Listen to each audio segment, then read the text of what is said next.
Patrick, thank you. Good evening. I'm Sam Francis in the GB newsroom. The headlines at 9.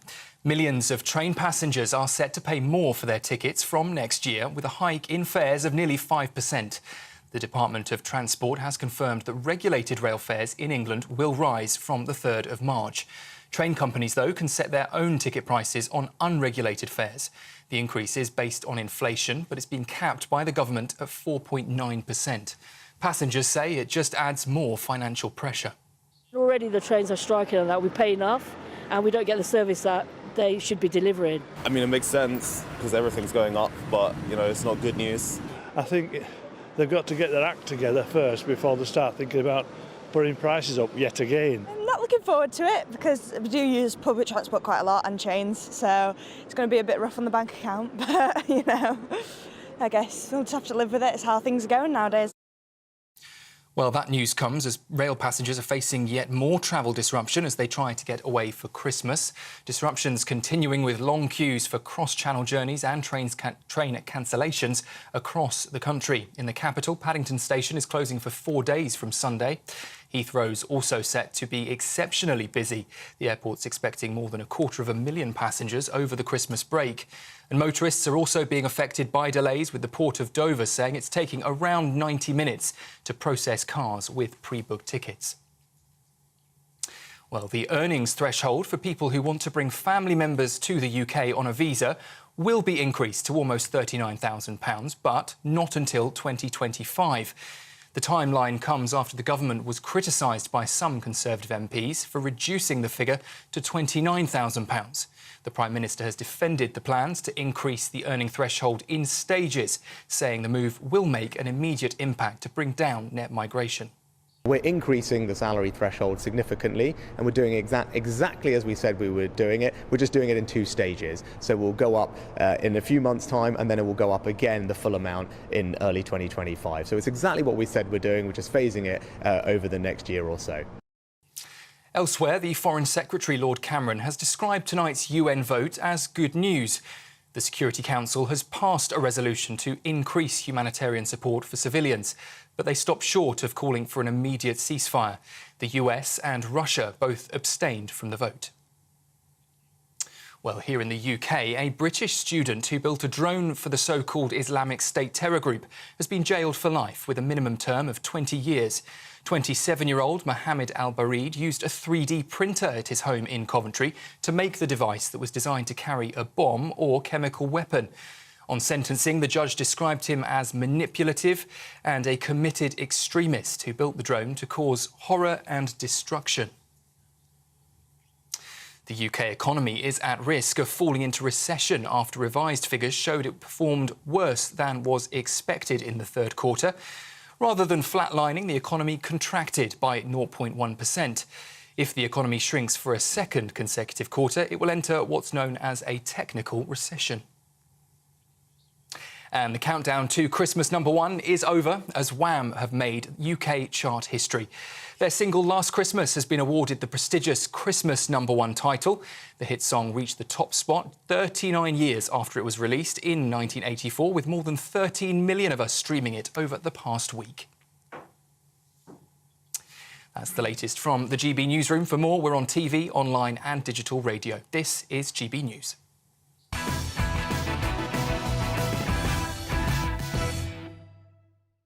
Welcome along. Now, Harry and Meghan want 2024 to be a year of redemption. There is more chance of hell freezing over. What exactly are they looking for redemption for? Is it ruining the final days of 2 of this nation's greatest ever people, our late Queen and Prince Philip? Is it the fake race war that they tried to start within the royal family? Is it doing precious little for charity, despite taking loads in donations from their mates and constantly banging on about how worthy they are? Is it boring the arse off everyone with their Netflix tripe? Is it increasing the terror threat by revealing how many Taliban fighters Harry had killed? Is it not coming out and condemning Omid Scobie's hit piece? Is it casting a shadow over the King's coronation? Is it costing taxpayers tens of millions of pounds for a wedding and then slagging us off and leaving? Is it being, quotes, lazy grifters with their Spotify podcast, being hammered by South Park and Family Guy? I mean, who could forget this classic? We want privacy! We want privacy! Hey, thanks for having us on the show. It's so awesome to be here. It's great. So let me start with you, sir. You've lived a life with the royal family, you've had everything handed to you, but you say your life has been hard, and now you've written all about it in your new book, Where? Talking of where, maybe Harry wants redemption for one of the most unintentionally comical books ever written. Here's a little reminder. My penis was oscillating between extremely sensitive and borderline traumatised. The last place I wanted to be was Frostnipistan. I'd been trying some home remedies, including one recommended by a friend. She'd urged me to apply Elizabeth Arden cream. My mum... Constantly turning up on red carpet events for things like the Power of Women Gala, but offering nothing of substance at all. Maybe they want redemption for that. Apparently, they're going to move to Hollywood because Meghan is so popular there, yeah?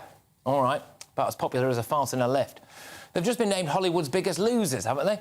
There is talk of Meghan being dropped by her talent agents, although sources close to Meghan have hit back. They say that she is receiving offers left, right and centre. Here's an offer. Apologise to the royal family and the British public, and maybe we'll call it quits. But let's get the thoughts of my panel now. We've got John Sargent, former BBC chief political correspondent, Charlotte Griffiths, editor-at-large for the Mail on Sunday, Mike Green as well, entrepreneur and former Brexit Party candidate. Charlotte, I'll start with ladies first. What do you think about this? Is there any chance of redemption? What would they have to do to be redeemed? OK, well, first of all, you missed off the high-speed car chase, which was my most irksome moment of the year. Yeah. Because I felt like it was trying to evoke memories of Diana, which is just, horrendous thing to be doing. But I think they could start with letting Charles see his grandchildren. So we just found out they've been to Costa Rica for their Christmas holiday. Charles hasn't seen his grandchildren in God knows how long. Apparently he's very hurt about it. And they sort of use the children as a sort of tool to say, we need more security, we can't come back to England, we can't let you see your children because we don't have enough security, because you don't treat us nicely enough. So I think they need to stop that act, really. OK, Mike, your views, maybe I've been a bit harsh there. Maybe, all of this is just being whipped up and actually they are quite nice people. Yeah, I mean, it's Christmas, it's time for forgiveness, it's time for reconnecting to families, and they're a couple that's easy to hate. So let's look at, you said, what do they need to do if it's about redemption? In between all of the headlines, Harry has done some amazing things with Invictus. He's done some amazing things with the Archwell Foundation. He, in living memory, is the royal that has spent more time on frontline military duty than any other royal. So there are reasons to respect them and feel positive towards them. I think if they focus on what they can do that's good, fix the family thing. It's Christmas. Let's move on from that. He's told his story. He's had sympathy. People are fed up with it. But if he can focus on what they can do that's positive in America, in England, reconnecting with family, I think people will forgive him. People are willing to forgive if you stop whinging. Yeah, I just wonder, John, if they're just too toxic now. Well, they have delusions of grandeur, and it's very difficult, unless you're a psychiatrist working with them on a daily basis, to say you've just got to get real. And it's hurry on down. There's no, can we now redo the whole thing again, and we'll then have the wedding again, or we want marvellous, and the public will love us, and it'll all be resolved. No, I'm afraid it's not going to resolve itself, and there's nothing much they can do. But what they've got to try and do is to say, look, we're real people leading a normal life. We're not a politician or a top businessman or a top athlete saying, these are my goals for the next year. They're not in that game. They shouldn't even try to be in that game. They should just shut up and get on with their ordinary lives. When he talks about redemption, surely the family is the thing that has to come first, Charlotte, and I just don't see that happening. I think it's the family, and I think the only way to ingratiate herself in the family again, and with the nation and with the world, is a full mea culpa, and that's just never going to happen. Can you imagine that happening? An apology. See, for you, it would be an apology or nothing. I think it's the only thing that will work, yeah. And I just really don't see that happening. The other thing she could do is stop being so hypocritical. So a lot of this year has been about victimhood, were we in a high-speed car chase, Harry's book, he said about 100 times that Meghan fell on the floor in a fit of tears. And The problem is we just don't believe that because we know Meghan is this like ultra-powerful, forward-going go-getter. I can't really imagine her collapsing in a fit of tears on the floor because she didn't get her coffee hot enough. Yeah. So she just needs to own it and just be Meghan Markle. Stop pretending she doesn't like freebies and red carpets and glitzy awards dues. She loves it all. She just needs to be herself, kind of go out there and own Hollywood. If she wants to get herself back in with the Americans, I can't really see if that will go down too well over here in the UK. Well, you did quite a bit with the Brexit Party, or one of the reasons why that cause was so popular was because you chimed in with what the public actually wanted, but that people were too afraid to talk about. I feel like this is the opposite. They're not afraid to talk about stuff that everybody flipping hates. You know, when it comes to the misery, woe is me, cry harder from your £18 million Montecito mansion or whatever it is. Well, and I think, with Brexit, people who supported Brexit believed in it with a passion. It was easy to make that demonised in the media and then warped into something that wasn't around racism and that. So I can see how negative can easily be built upon as a foundation. To me, what I do know is people aren't interested in your problems. People want to see, so what? What are you going to do about it? What's the positive? And, people will say to you, how are you doing? Most of the time, they don't really care. They just want you to say, fine, thank you. And the more you wallow in problems, actually, the more people distance themselves. They need to focus on what they can positively do. Now, he wrote his book, Spare. He is spare. He's fifth in line to the throne. So he's not going to be a royal of any importance going forward, I think really. he could have had a great life, by the way. Yeah. I get that, pressures and stress is a terrible thing to happen when it came to Diana. Obviously, all of that goes without saying. But, this guy, like you're saying, 15 lines to the throne or whatever he was, and he could have, let's be honest, he would never have wanted for anything in his life. You'd turn up to Milton Keynes and cut a ribbon on something every now and again, and that would have been great. He had his Invictus Games. Could you live with that? And all of this. Is that enough? I don't know. He could have done something useful. I mean, now that's what makes it makes it a real tragedy, because he had a chance to do something in all kinds of ways where people would think, oh, good on you, and that's nice, and well done. But to work his way through all this stuff and get redemption, you're asking for a miracle, aren't you? You're asking people to forget everything. What a wasted opportunity, to have people falling all over you, contracts coming out of your backside, loads of money in the bank, the world at your feet, and then to just go. And the only thing I think has been worse recently is the Tories wasting an 80-odd seat majority, to be honest with you. But I'll just go into the inbox quickly. Meghan and Harry have definitely burnt their bridges. This is from Basil, thank you very much. There's quite a lot of this coming. They can never come back, says... there's no name on this one. They can never come back. They can't be trusted. There you go. Meghan and Harry should never be allowed to enter this country. Not a lot of shades of grey in the inbox, I'll be honest with you. GBViews at GBnews.com. Do you think that if they did apologise, Mike, if they did apologise, full mea culpa to King Charles, the British public would allow them back? I think an apology goes a long way, but it's got to be heartfelt. And it can't be... You can't beat around the bushes. You've got to get straight through with... I mean, they are 37 and 41 years old. They're still kind of figuring it out to some degree. I think if they said sorry, the British public are quite forgiving. Now, bring the kids back. Don't have much publicity about it. Restrict the interviews. Don't make it about the children, make it about the king. He's got to see his grandchildren, why not? And just play it absolutely straight, saying we're on a short visit. This is what we want to do. We think we are building bridges. It's not a big deal. It's not our redemptive year activity. It's not our plan for the next 5 years or anything. No, it's just we're doing a simple thing. We know that the king's upset about it. We're going to try and build that bridge, but we're not going to give long interviews about it, and we're certainly not going to try and rerun the events of the last 5 years. No. They're also saying, they're thinking of moving to Hollywood because Meghan's so popular in Hollywood. She's turning down offers left, right and centre. The irony is, of course, that she was on a red carpet, a woman's gala, and they said to her, oh, what have you got coming up? And she goes, oh, well, I'm not allowed to talk about it yet. I can't... OK, all right, you've got nothing on, have you? You've got nothing on. Do you think that she would do well in Hollywood, though?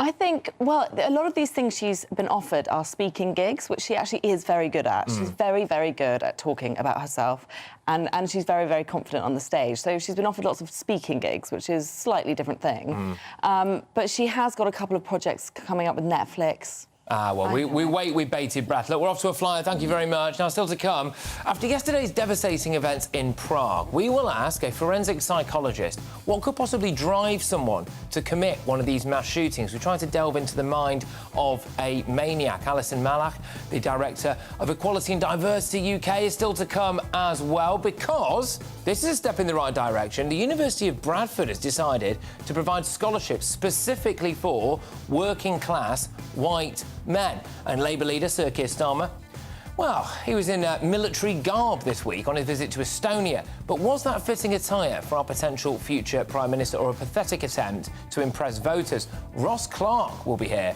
for that. He was not impressed, and I'm sure it will be an incredibly lively debate. But before that, we have 3 amazing prizes that are guaranteed to be won by one lucky viewer in our Great British giveaway. 10 grand in cold hard cash, tech, and some vouchers thrown in for good measure as well. And if you haven't entered yet, why not? It's easy. Here's how. This is your chance to win 3 amazing prizes that will get your new year off to a great start. First, there's a terrific £10,000 in cash to be won. Imagine what you can do with that. We'll also give you a tech update with the very latest iPhone 15 Pro Max. Plus £500 worth of shopping vouchers to spend in your favourite store. The retail therapy could be on us. For another chance to win the iPhone, the vouchers and £10,000 cash, text GBWIN to 84902. Text costs £2 plus 1 standard network rate message. Or post your name and number to GB01, PO Box 8690, Derby DE1 9TT. UK only. Entrance must be 18 or over. Lines close at 5 p.m. on Friday the 5th of January. Full terms and privacy notice at gbnews.com/win. Good luck. Yes, get on that. What are you waiting for? Oh, and as well, I will be discussing fat police. Yes, that's right. So, Blobby's on the beat, we're calling it. Why? Well, because they've decided to lower the actual fitness threshold for police. You know the bleep test that they make them do? It's like the shuttle run thing, yeah? You can walk it. You can walk it. All of that and more coming your way in just a sec.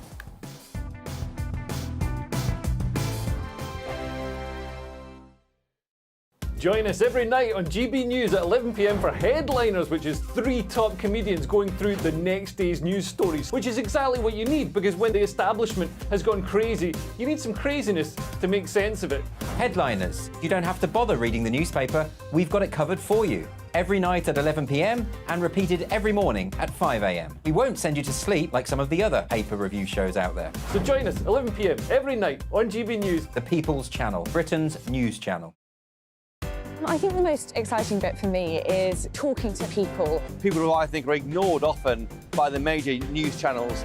We're going to give news they want to hear. There's a voice there that needs to be heard. I think there's a chance here for a diversity of opinion to be expressed, which you don't find elsewhere. It's really exciting. We don't hold back. We're free to say how decisions that are taken here affect us all around the country. Only on GB News, the People's Channel, Britain's news channel. I'm Michelle Dewberry, and I'm not here to tell you what to think. I'd much rather hear what you have to say. So, send in your opinions to gbviews@gbnews.com. Keep them clean, and you never know, I might read them out. With my panel here on Jubes & Co, we debate, we get stuck into the issues of the day on a show where all views are welcome, especially yours. GB News, the People's Channel, Britain's news channel. In the GB Newsroom, we bring you the news as it happens. With our team of dedicated journalists across the UK, we're ready to give you accurate reporting every day. When the news breaks, we'll be there with bulletins on GB News, the People's Channel, Britain's news channel. Your weekend starts here with Friday Night Live with me, Mark Dolan, 8 till 9 on GB News. Big stories, big guests and big laughs as we get you ready for a cracking weekend. That's Friday Night Live with Mark Dolan. Fridays 8 till 9 on GB News. Bring your own drinks. The admission's free. Good afternoon, Britain. Good afternoon, Britain. Join us, Tom and Emily, To find out what's happening in the heart of Westminster. and why it matters to you. Weekdays from midday, we bring you the most compelling stories from across the United Kingdom. And from your doorstep to our inbox. That's right, we want to hear from you. GB News, Britain's news channel. Big news, big debates, big opinion. Patrick Christys Tonight is the week's biggest show. Every weekday, 9 to 11 p.m, we've got the inside track on the day's top stories. There'll be sharp takes you won't get anywhere else. We will set the news agenda, not just follow it, and I want to bring you along for the ride. Whatever it is, we'll have our finger on the pulse. It's news, but it's this close to entertainment. Patrick Christys Tonight, 9 to 11 p.m, only on GB News, the People's Channel, Britain's news channel. GB News is Britain's news channel, and now you can support it. All you have to do is scan that QR code that's up on your screen right now, or you can go to gbnews.com/support and become a GB News member. You'll have fantastic benefits. We're also going to organise special events where you as GB News members can meet the presenters, the on-screen faces. Scan the QR code or go to gbnews.com/support. Thank you so much.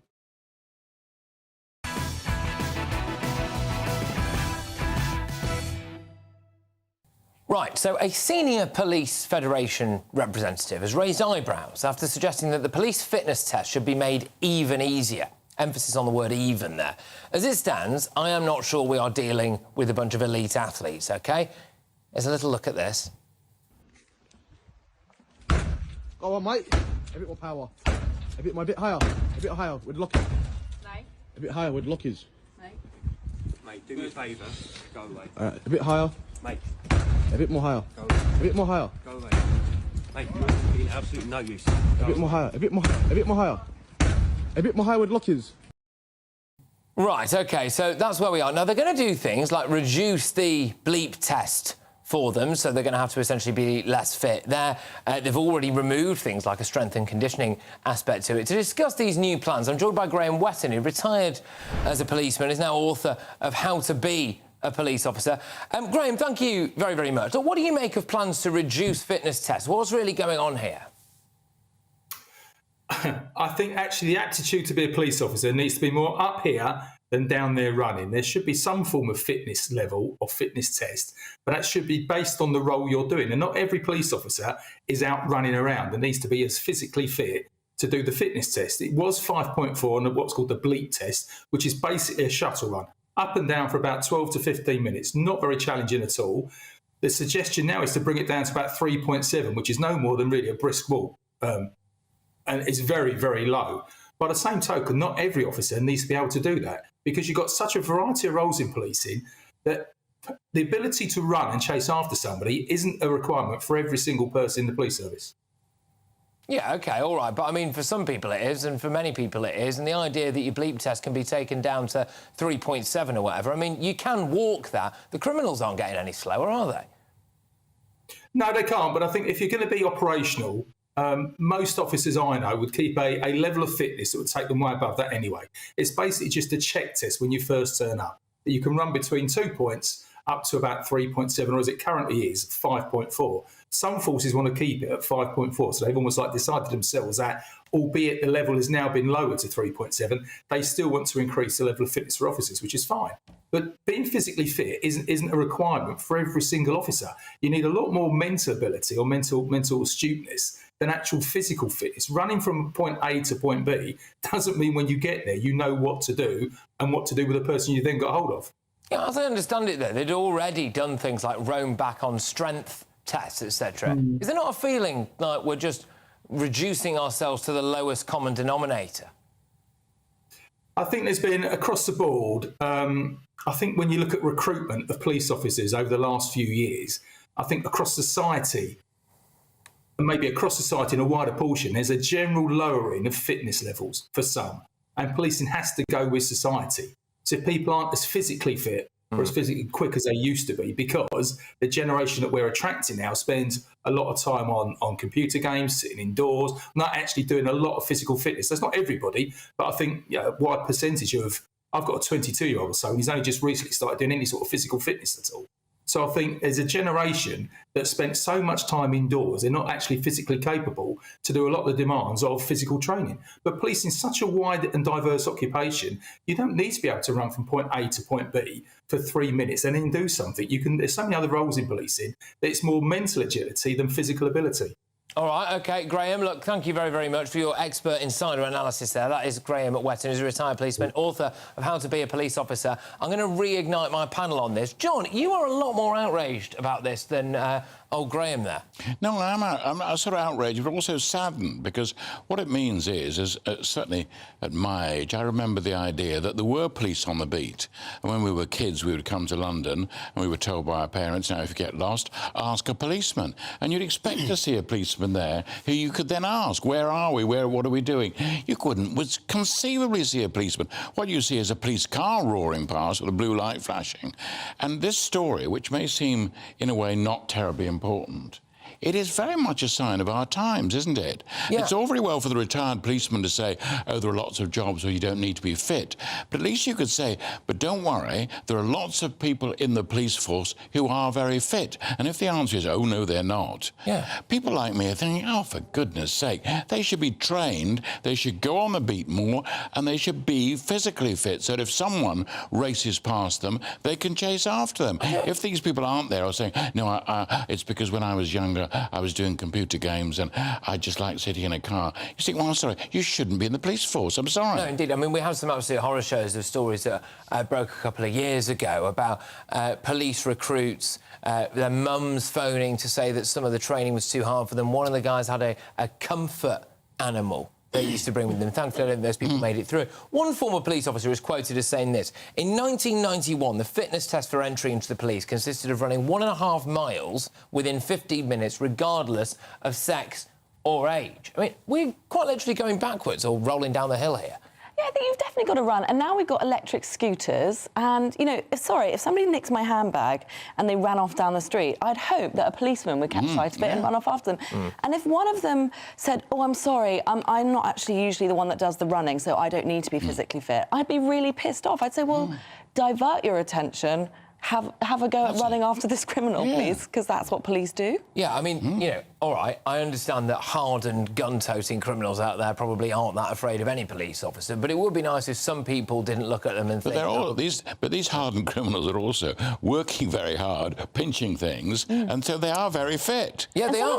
Some of them are the same young people that stay on their computer games all day, but, you know, also commit crimes, because presumably young people are criminals too, so they're not saying, well, I'm sorry, I can't run away with your handbag because I'm playing computer games. Well, and I think that's it. It is embarrassing now, our police. I spent 30 years of my career in retail. Do you know police won't even go for shoplifters now? These shoplifters are getting violent now. And the retailers have a choice. I have let them walk in and walk out because they don't run anymore. They don't need to. The police won't come. And what next? This wokeism gone mad? Are we going to say that pilots don't have to have vision tests? Probably. Because it's not fair, because the sensitive little soldiers can't see 20/20 anymore. There's a point at which we have to say, I'm sorry, this is a requirement of the job. You're not good enough. You either need to step up, and as you said, it's not running a marathon, it's running at a pace for 2 minutes or for 3 minutes. People don't care now about getting caught. I mean, there's people just shoplifting left, right and centre. You know, when I leave work here, there's a Tesco Express that I sometimes stop in at on the way home.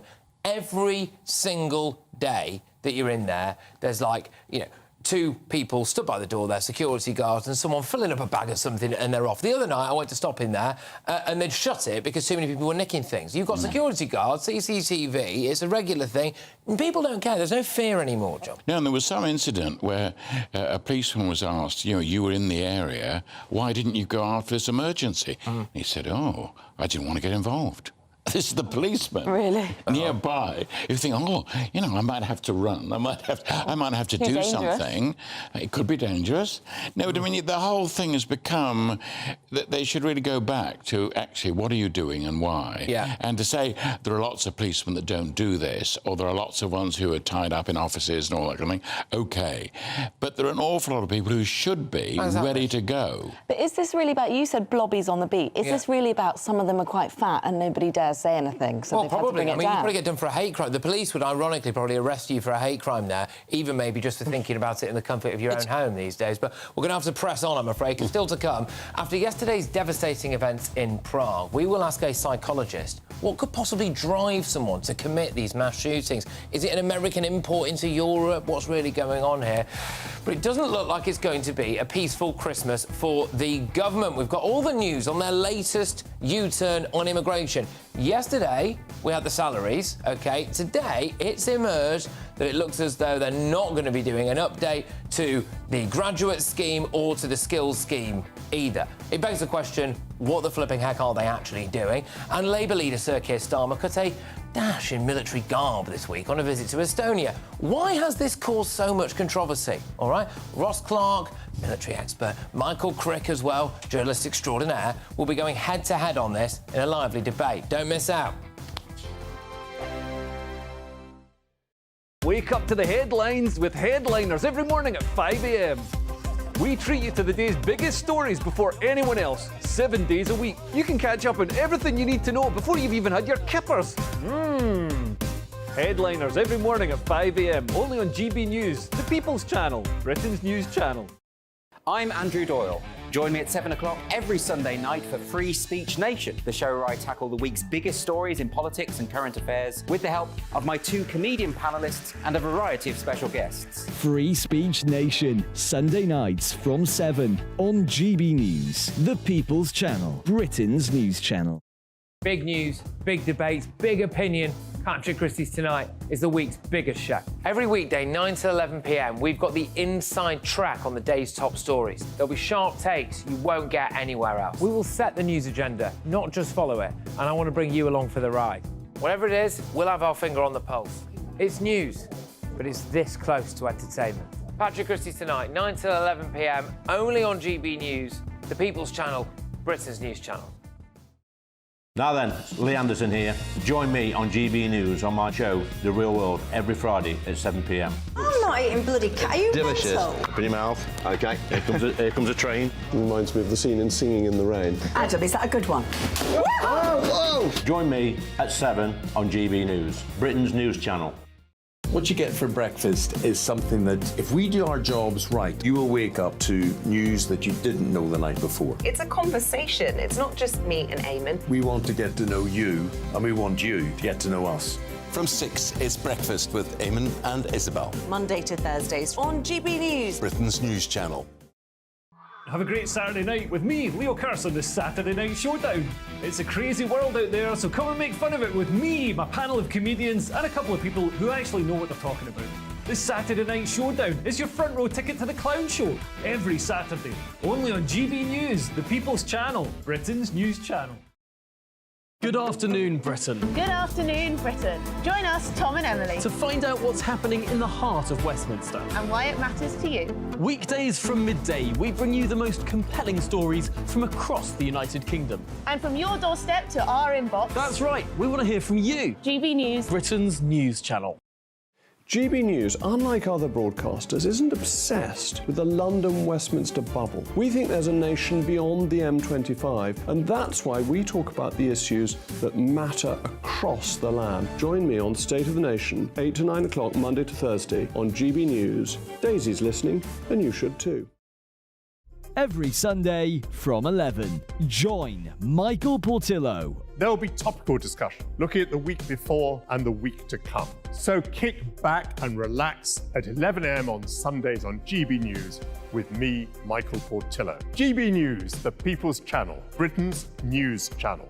When the news happens, it happens here. And really important breaking news. Breaking news this morning. On TV, radio and online, the news starts here on Britain's Newsroom. All the biggest stories and the answers that you need from across the UK and beyond. Join Britain's Newsroom from 9:30 on GB News. The People's Channel, Britain's news channel.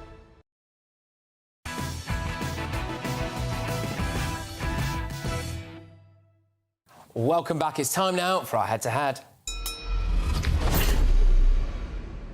Well, leader of the opposition, Sir Keir Starmer, has been in Estonia this week, and he donned military clobber as he met British troops at a NATO base. Now, his choice of attire prompted a mixed reaction, with some commentators saying it was ludicrous for a politician to wear military clothing.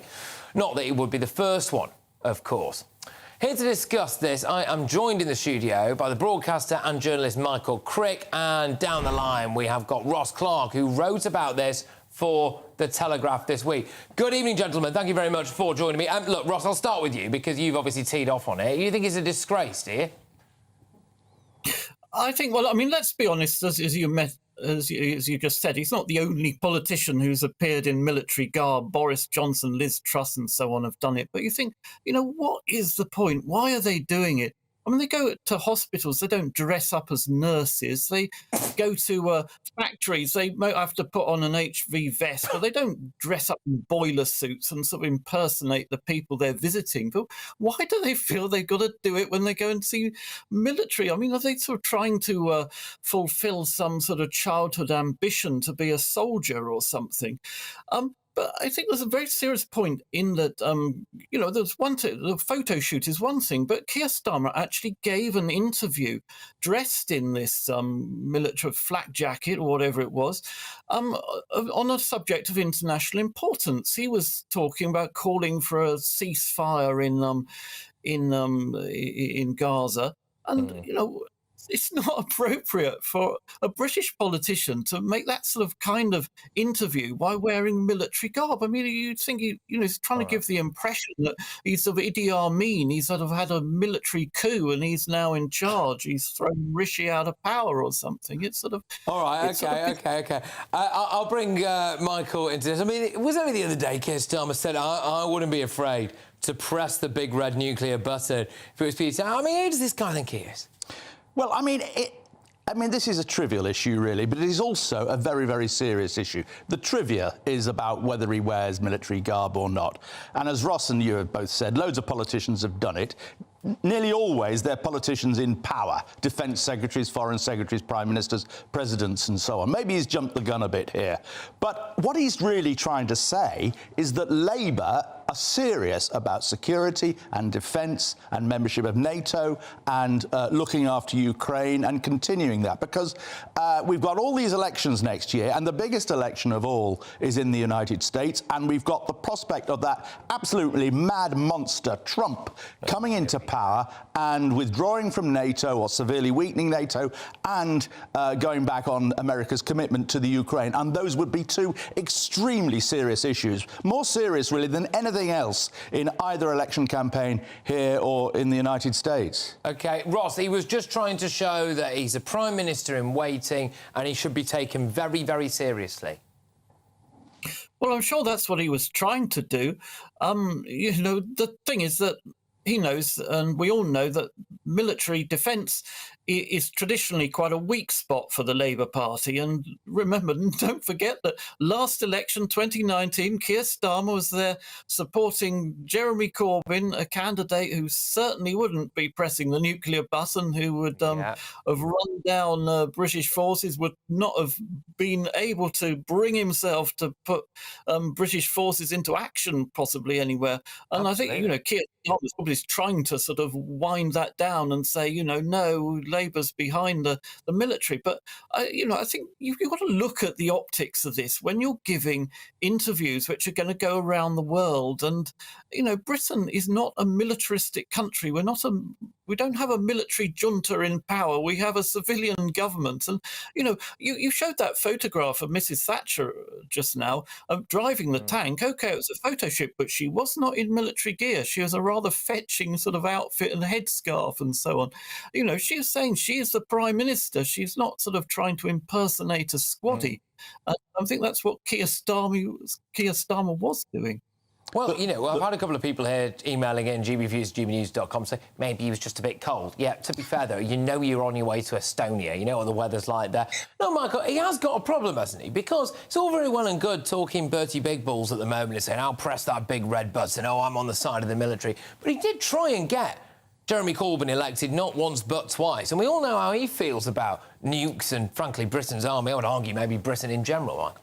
Yeah, I would be the last person to defend Starmer on all the U-turns he's made on virtually every topic. And, you know, he did say that at one point Jeremy Corbyn is my friend, and now his line is that Jeremy Corbyn has never been his friend. Well, some inconsistency there. But Labour in power have actually, in fact, Labour have only ever come to power if they've shown themselves to be committed to strong defence and seriously patriotic. I mean, you know, NATO was actually founded by Ernest Bevin and the Attlee Labour government, along with our allies, after the war. We played a key role in the foundation of NATO, and over the years, Labour governments have been very strong on defence issues. It's when Labour gets into opposition that things start to slip. And what Starmer is clearly trying to do, he's trying to bend over backwards and say, look, I'm a million miles from the Corbyn years. Now, at times, he goes over the top. I mean, when he started out doing press conferences, there'd be one union flag next to him. Now he's got them either side, and everybody else feels obliged to do the same. It does get a bit silly at times,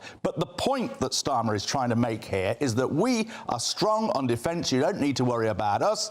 And, of course, the other big issue for Labour is the economy. Those are the two big issues that matter. And he's also sending a message that we are behind Ukraine in the same way, in contrast, perhaps, to Donald Trump, who could easily become the President of the United States. And that is really the big fear, I think, for the Labour Party and all sensible-minded people. I no doubt there are around here one or two supporters of Donald Trump in GB News, but I'm certainly not one of them. No, fair enough. I mean, it was fine, though, wasn't it, under Trump, which is a difficult thing maybe for people to reconcile with. I mean, the world didn't end, you know, and actually everything was OK. So, you know, maybe Orange Man Bad wasn't actually as awful as the kind of shuffling guy that we've got. But he's made it clear he's an admirer of Putin, and he doesn't think much of he doesn't think anything of America's efforts to support Ukraine, and that, I think, is very worrying indeed in terms of the future, not just of Ukraine, but the future of Europe. He's put a lot of eggs in the basket of he will just be able to do a deal with Putin and stop it, right? Which, obviously, if you then can't do that, then you're in trouble, I suppose, aren't you? But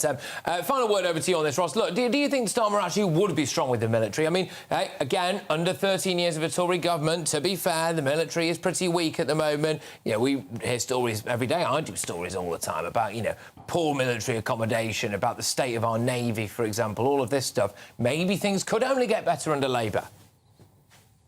Yeah, well, this is a problem. I mean, Michael was saying there, you know, the Labour governments have tended to support the military, but the trouble is every government of every colour for the past sort of 30, 40 years has found it very easy to trim defence spending, much easier to trim that than schools and hospitals. Yeah. Blair always, you know, the schools and hospitals it always was. I mean, he wanted to go to war. He took Britain into war in, you know, numerous cases, but not properly equipped, and he running down the size of the army. So we weren't actually capable of joining in these things. I mean, we're just talking about Trump just there. I mean, you know, Trump is an odious figure in many ways, but I think he was absolutely right when he went to the NATO summit in Brussels in 2018 and said Germany is, you know, living off the US and the whole Europe is sheltering under the US military umbrella. And, you know, if you want NATO, if you want the US to defend you, you know, you reach that 2% GDP target for defence spending. All right, both of you, thank you very, very much. Michael and Ross there, cracking stuff. Now, OK, coming up, the government's immigration gaslighting continues. Yesterday, we had them rowing back a bit on the salary for people coming over and spouses. Well, I have just come into some information, which I will share with you at 10 o'clock, which appears to indicate that we're not going to get anything this Parliament when it comes to university students, when it comes to things like the skills that we are trying to attract people here. That, if true, which I believe it is, would mean a complete capitulation in the face of mass migration. That's going to be at 10. I've also been down to Oxford Street today, catching up with last-minute Christmas shoppers. It didn't go that well for some of them. How are you getting on? Living hell. Right. I need a glass of champagne. OK, all right. Look, talk me through what's happened so far. I've come out shopping. I ended up just buying myself some stuff. I've had no presents yet. Yes, that's right. But next, I will be talking to a psychologist about what could drive people to the depths of evil that we saw yesterday in Prague. Mass shooters, OK? We're trying to get into the minds of those maniacs. Don't go anywhere. Your weekend starts here with Friday Night Live with me, Mark Dolan, 8 till 9 on GB News. Big stories, big guests and big laughs as we get you ready for a cracking weekend. That's Friday Night Live with Mark Dolan, Fridays 8 till 9 on GB News. Bring your own drinks, the admission's free. Wake up to the headlines with Headliners every morning at 5 a.m. We treat you to the day's biggest stories before anyone else, 7 days a week. You can catch up on everything you need to know before you've even had your kippers. Headliners every morning at 5 a.m, only on GB News, the People's Channel, Britain's news channel. In the GB Newsroom, we bring you the news as it happens. With our team of dedicated journalists across the UK, we're ready to give you accurate reporting every day. When the news breaks, we'll be there with bulletins on GB News, the People's Channel, Britain's news channel. Big news, big debates, big opinion. Patrick Christys Tonight is the week's biggest show. Every weekday, 9 to 11 p.m, we've got the inside track on the day's top stories. There'll be sharp takes you won't get anywhere else. We will set the news agenda, not just follow it, and I want to bring you along for the ride. Whatever it is, we'll have our finger on the pulse. It's news, but it's this close to entertainment. Patrick Christys Tonight, 9 to 11 p.m, only on GB News, the People's Channel, Britain's news channel. Good afternoon, Britain. Good afternoon, Britain. Join us, Tom and Emily, To find out what's happening in the heart of Westminster. and why it matters to you. Weekdays from midday, we bring you the most compelling stories from across the United Kingdom. And from your doorstep to our inbox. That's right, we want to hear from you. GB News, Britain's news channel. GB News, unlike other broadcasters, isn't obsessed with the London-Westminster bubble. We think there's a nation beyond the M25, and that's why we talk about the issues that matter across the land. Join me on State of the Nation, 8 to 9 o'clock, Monday to Thursday, on GB News. Daisy's listening, and you should too. I'm Andrew Doyle. Join me at 7 o'clock every Sunday night for Free Speech Nation, the show where I tackle the week's biggest stories in politics and current affairs with the help of my 2 comedian panellists and a variety of special guests. Free Speech Nation, Sunday nights from 7 on GB News, the People's Channel, Britain's news channel. GB News is Britain's news channel, and now you can support it. All you have to do is scan that QR code that's up on your screen right now, or you can go to gbnews.com/support and become a GB News member. You'll have fantastic benefits. We're also going to organise special events where you as GB News members can meet the presenters, the on-screen faces. Scan the QR code or go to gbnews.com/support. Thank you so much.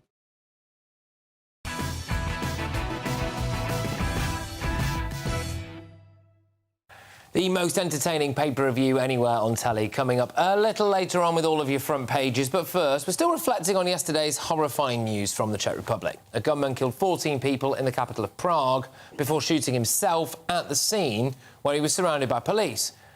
But what could possibly drive someone to commit such an act? What can be going on inside their head? To discuss this, I'm joined now by psychologist Dr. David Holmes. Dr. David, thank you very much.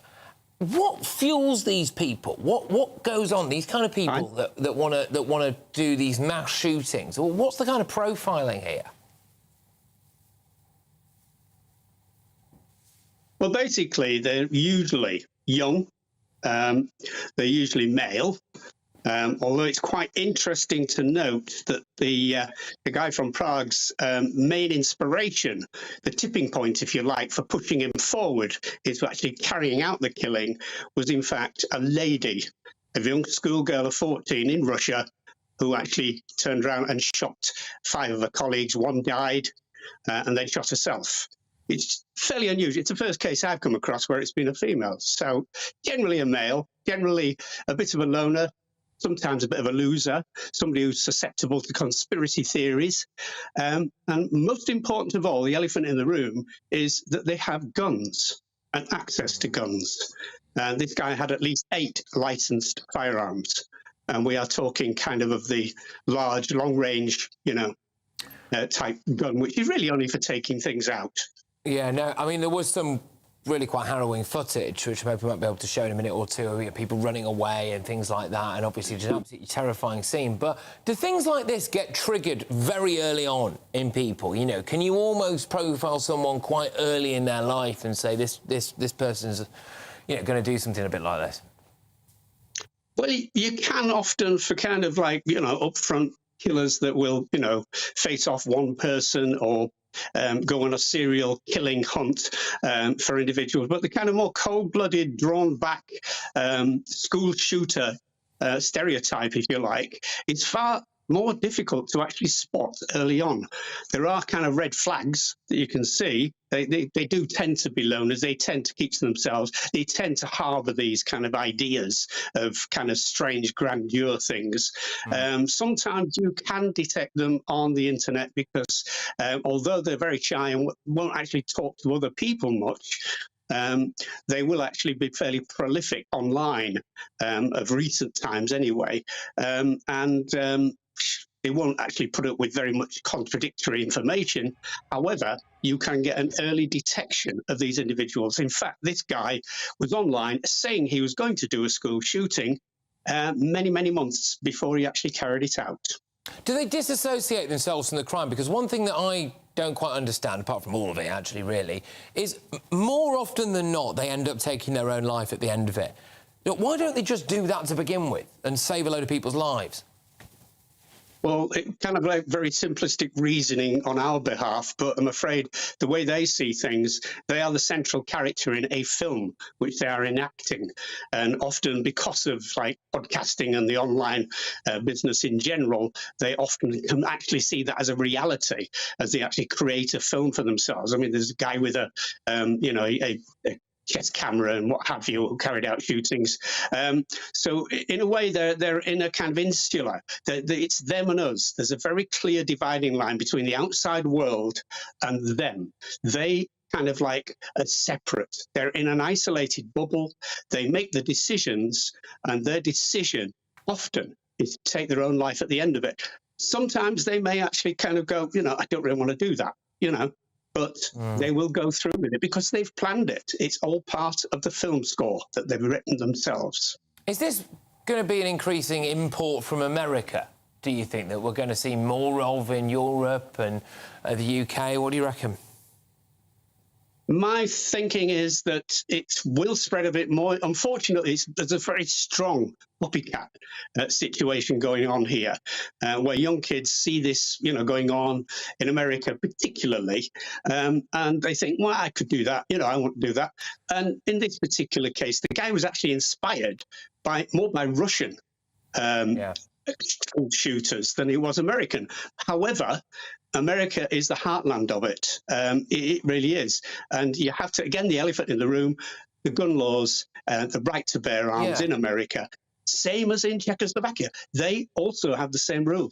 Well, I've seen a few different reasons. I mean, the incel problem appears to be on the rise, these involuntary celibates who hate women and all of this stuff.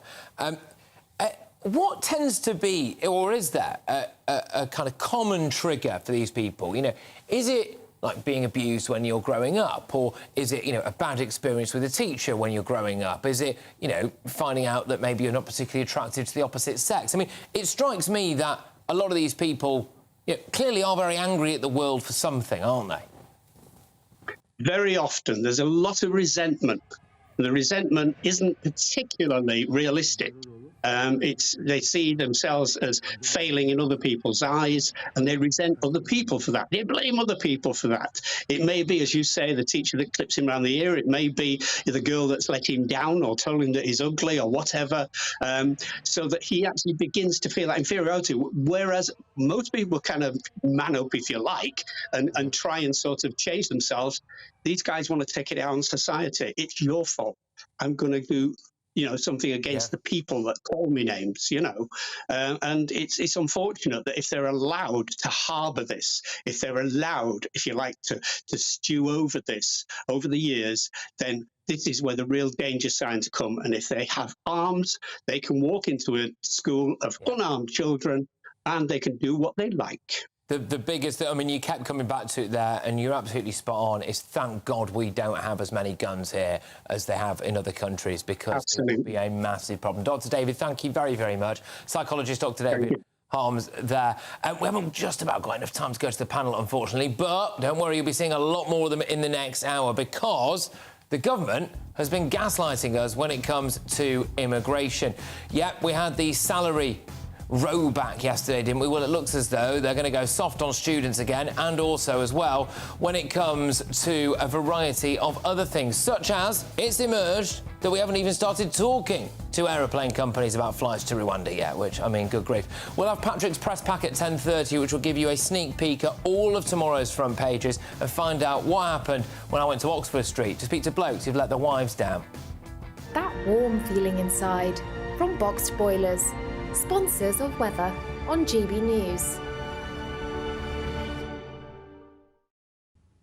Evening, I'm Alex Deakin. This is your latest weather update from the Met Office for GB News. Most places having another mild, cloudy and fairly windy day tomorrow. Particularly wet, though, across parts of Scotland, where there are warnings in place. A snow warning across Shetland already, but another snow and ice warning coming into play this evening over the northeast of Scotland. Some heavy snow here, making for some tricky driving conditions, particularly for tomorrow morning. Heavy rain then sets in across western Scotland. Elsewhere, it's just a generally cloudy night and a breezy night and a very mild night as well. But a wet start across Scotland tomorrow. Heavy rain in the west and some heavy snow for a time across the northeast, even down to lower levels for a time. So as I said, that could cause some issues. The rain lasts all day in the west. Could also cause some disruption. Patchy rain for southern and central Scotland, later for Northern Ireland and Northern England, but a good part of England and Wales just dry and cloudy. Some brightness in the east, could see temperatures into the teens. It is mild, 11 or 12 Celsius, even where it's grey. Quite blustery on Christmas Eve. Gusty winds over northeast England and later northern Scotland. I mean, we have Met Office yellow warnings in place and a warning for the rain across parts of Wales. That'll probably sink south through the day.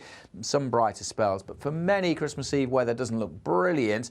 Again, though, it will be mild, with temperatures getting into the teens across parts of the east of England, where we see any sunny spells. Christmas, then, looking fairly mild but damp. There will be some colder weather across Scotland, where a bit of snow is possible on the big day across the north.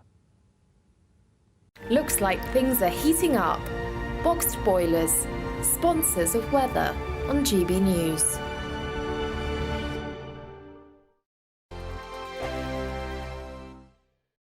Join us every night on GB News at 11 p.m. for Headliners, which is 3 top comedians going through the next day's news stories, which is exactly what you need, because when the establishment has gone crazy, you need some craziness to make sense of it. Headliners. You don't have to bother reading the newspaper. We've got it covered for you. Every night at 11 p.m. and repeated every morning at 5 a.m. We won't send you to sleep like some of the other paper review shows out there. So join us 11 p.m. every night on GB News. The People's Channel, Britain's news channel. Big news, big debates, big opinion. Patrick Christys Tonight is the week's biggest show. Every weekday, 9 to 11 p.m, we've got the inside track on the day's top stories. There'll be sharp takes you won't get anywhere else. We will set the news agenda, not just follow it, and I want to bring you along for the ride. Whatever it is, we'll have our finger on the pulse. It's news, but it's this close to entertainment. Patrick Christys Tonight, 9 to 11 p.m, only on GB News, the People's Channel, Britain's news channel. I'm Michelle Dewberry, and I'm not here to tell you what to think. I'd much rather hear what you have to say. So, send in your opinions to gbviews@gbnews.com. Keep them clean, and you never know, I might read them out. With my panel here on Jubes & Co, we debate, we get stuck into the issues of the day on a show where all views are welcome, especially yours. GB News, the People's Channel, Britain's news channel. GB News is Britain's news channel, and now you can support it. All you have to do is scan that QR code that's up on your screen right now, or you can go to gbnews.com/support and become a GB News member. You'll have fantastic benefits. We're also going to organise special events where you as GB News members can meet the presenters, the on-screen faces. Scan the QR code or go to gbnews.com/support. Thank you so much.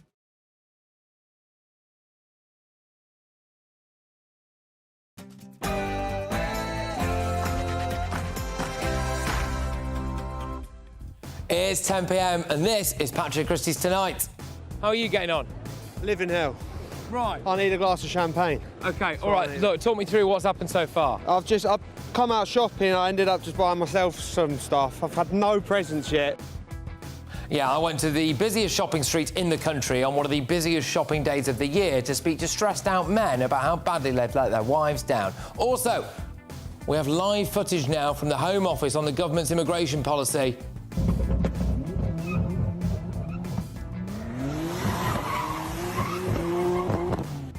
We expose another immigration U-turn and discuss asylum seekers trying to fly back to their own countries for their holidays and being blocked. So we can keep people in the country, can't we? Just let them leave. Oh, staff at The Guardian are threatening to revolt over being made to come back into the office because they won't be able to spend enough time with their pets and it will increase their carbon footprint.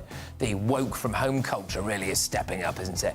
And it's a victory, finally, for working-class white boys who will now be offered their own bespoke scholarship at a university. It is about time that people started caring about them. This is Patrick Christys Tonight. Let's do this.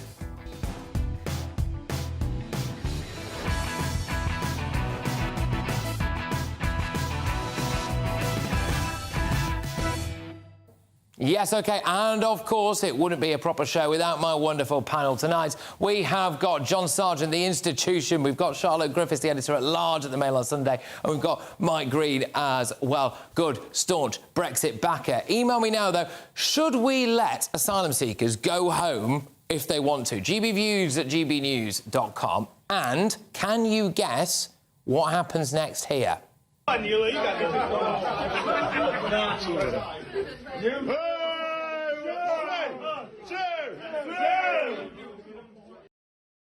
Yes, but first it's your latest headlines.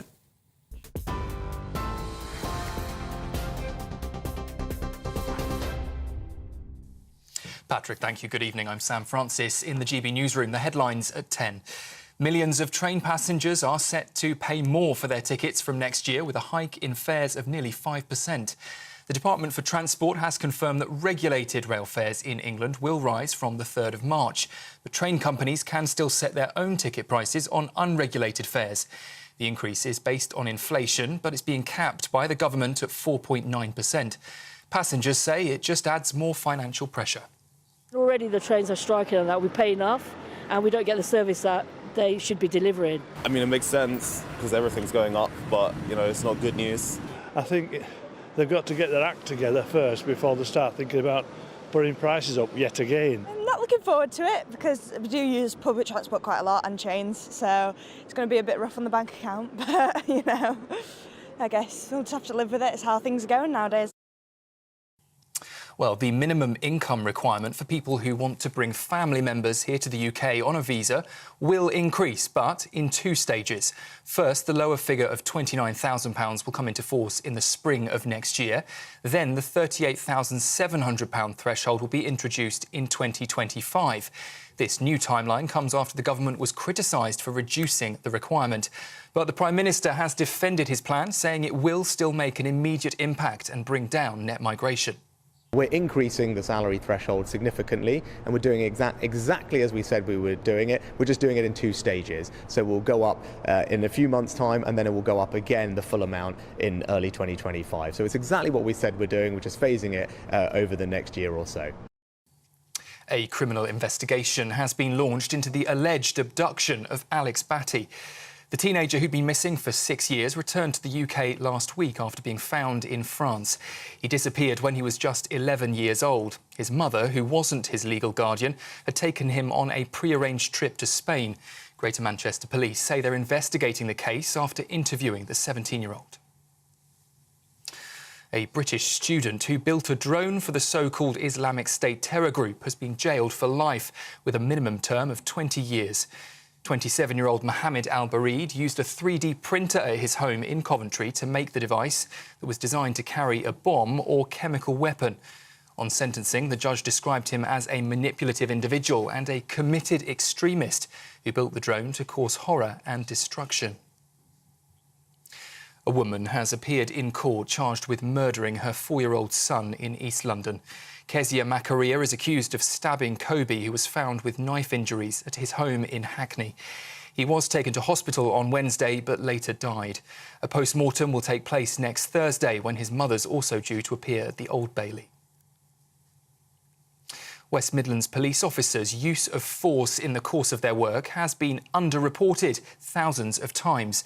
Police inspectors have estimated that 46,000 incidents were under-recorded for the year ending March 2022.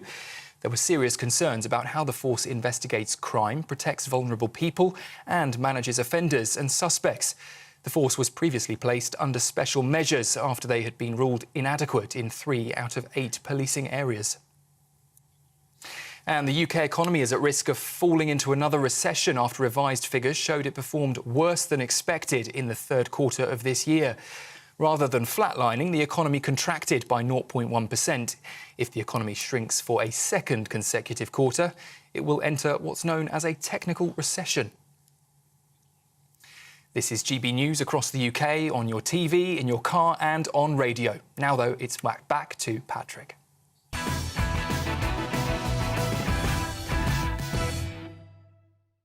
All right, big hour coming your way. We start with this. The immigration gaslighting continues. Just a couple of weeks ago, we were told that the government would increase the salary threshold for foreign family members to come and live in Britain. That threshold was going to be about £38,700. Yesterday, they announced it's only going to be about 29 grand. The government also told us that they're going to be conducting a review into student visas and the shortage occupation skill list, really. So, they were going to toughen up rules on who can come here, what jobs we want people to have, what kind of students we want. Not the ones who do Mickey Mouse degrees, bring their entire village over from the subcontinent and then disappear to a life working at the tills in Tesco, or maybe even a black market car wash. Well, today it's emerged that the urgent review into these things will be done throughout all of next year. So, to be clear, it looks as though we will not have any updates on that during this Parliament. OK? Well, hang on. What's that in my... What? Oh, we've got live footage from the Home Office. Live footage. Yeah, there we go. There we go. Just kicking the can down the road. And today as well, it's emerged that the government hasn't even started negotiating with aeroplane companies to fly people to Rwanda. Remember this? The British people expect us to do whatever it takes to stop the boats, and that is precisely what this government will deliver. Not negotiating with any aeroplane companies to get anyone to Rwanda. What? Oh, we're going live. Yeah, we're going live to Downing Street now. Rishi Sunak is about to give a statement on stopping the boats.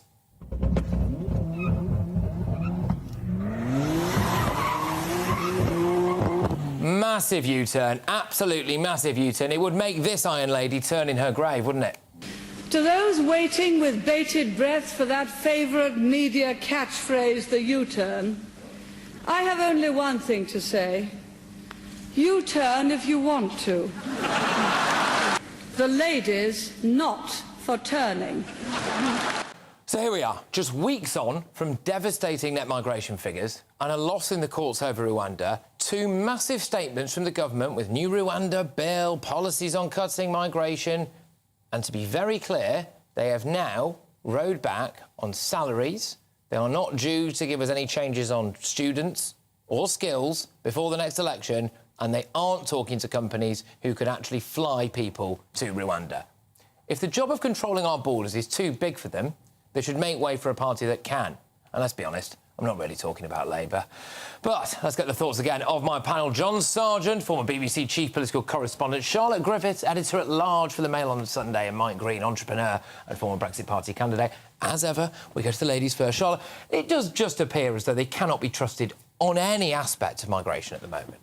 Yeah, totally. And he was completely and utterly gaslighting us, wasn't he, there? And I just want to make a small aside about his gaslighting.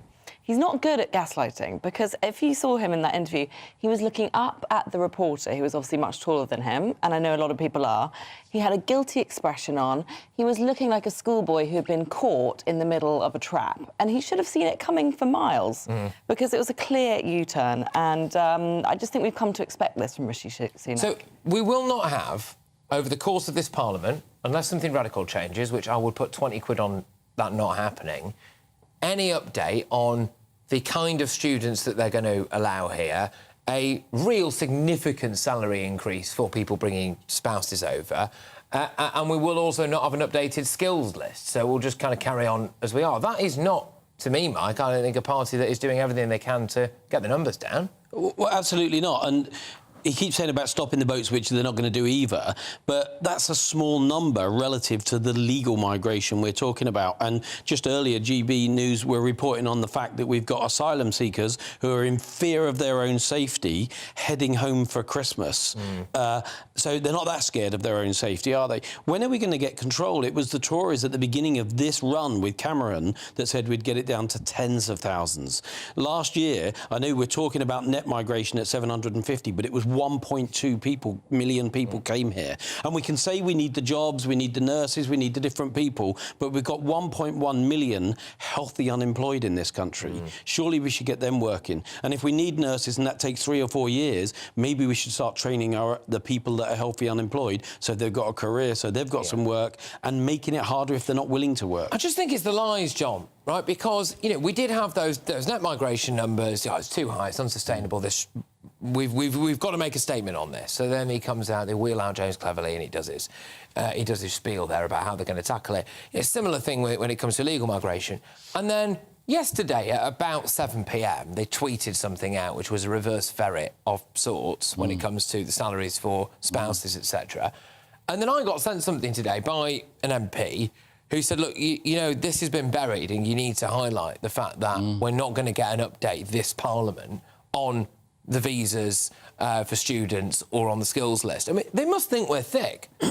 No, I just think that it strikes me, after my years at Westminster, this to me is a classic case of our old friend incompetence. Right. These things are complicated. They're not just one department. They all come back to the Prime Minister. He's the one who's got to answer. And what Margaret Thatcher used to do, the reason why she was often working very late at night, is that she would think, but I'm going to have to answer questions on this. So if we're doing this and that, what about people coming from the universities? What about high-grade scientists? Are they going to be stopped by this move or not? How is it going to work? And that's how she survived. And she did it because she didn't want to be, she wants to be better than any man for a start. Yep.